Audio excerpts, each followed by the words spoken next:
Earthlings, we need to talk about your brains because social media is rewiring them faster than your ancestors ever imagined.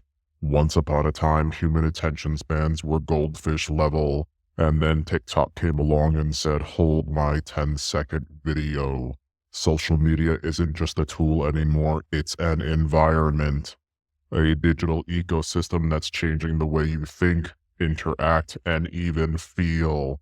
And if you think you're immune, yeah, that's cute. Social media isn't a choice anymore, it's the air your society breathes. But here's the real kicker, it's not just making you more connected, it's making you more predictable and more manipulatable, and in some cases more miserable. And today, we're going to break down exactly how this digital beast has wormed its way into your psychology and rewired your species at a fundamental level. Before we dive in, let me know in the comments, how often do you catch yourself scrolling endlessly? Be honest, and while you're here, smash that like button and subscribe, unless your attention span already pulled you away. Let's start with the biggest casualty of social media, your attention span.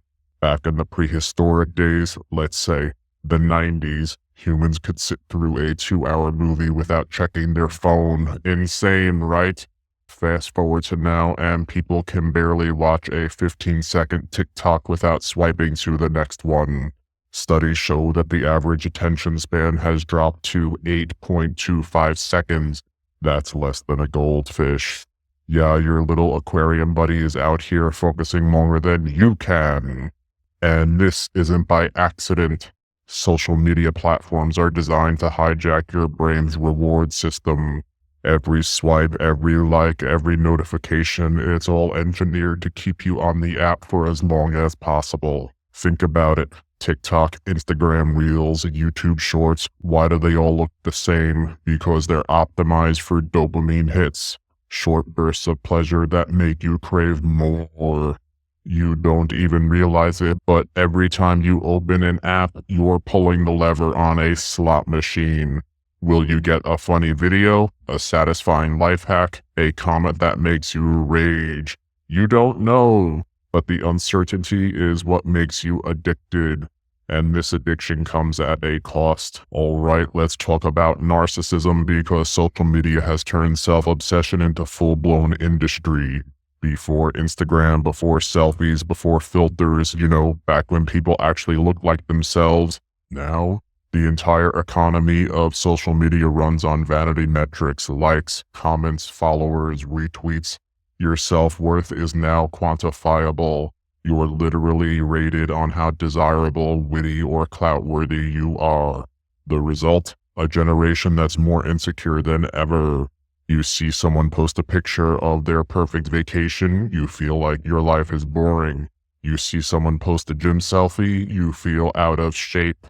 You see an influencer buying a $10,000 handbag, you feel poor. It's a highlight reel of the best moments of everyone's lives, and it's making you miserable. But it's not just affecting self-esteem, it's changing how people behave. People aren't just living their lives anymore, they're curating them for social media. Moments don't feel real unless they're posted. Ever been at a concert and noticed people watching the whole thing through their phone screens? Why? Because experiences aren't experiences anymore, they're content. Drop a comment, what's the cringiest thing you've ever seen someone do just for social media clout?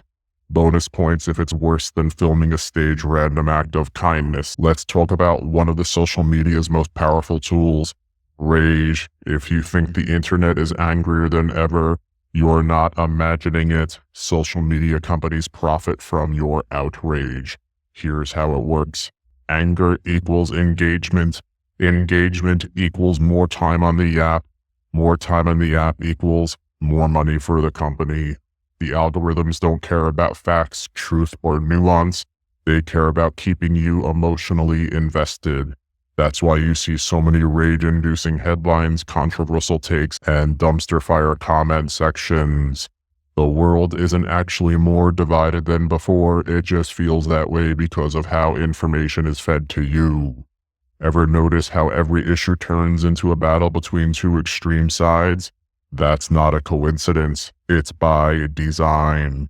Social media makes everything look like a life or death struggle because it keeps you scrolling. And what happens when people spend all their time in the digital echo chambers? They forget how to listen. They forget how to change their minds. They forget how to be human. Once upon a time, being bored was part of life. You'd wait in line, stare into space, let your mind wander. Now, the second there's a dull moment, you pull out your phone. Here's the thing, boredom is actually good for your brain. It's where creativity happens. It's where deep thinking happens. Some of the greatest idea in history is born out of boredom. But now, no one allows themselves to be bored anymore. Every spare second is filled with content consumption. You ever catch yourself scrolling through Instagram, TikTok, Twitter, and YouTube like you're cycling through the same 3 apps, hoping something magically changes? Yeah, that's social media addiction at work. If you're brave enough, try this. Next time you're in a line at store, don't pull out your phone. Just exist. Then come back and tell me how painful it was. Social media isn't changing your behavior, it's changing your brains, relationships, and even your sense of reality. But the real question is, are you in control of it, or is it in control of you?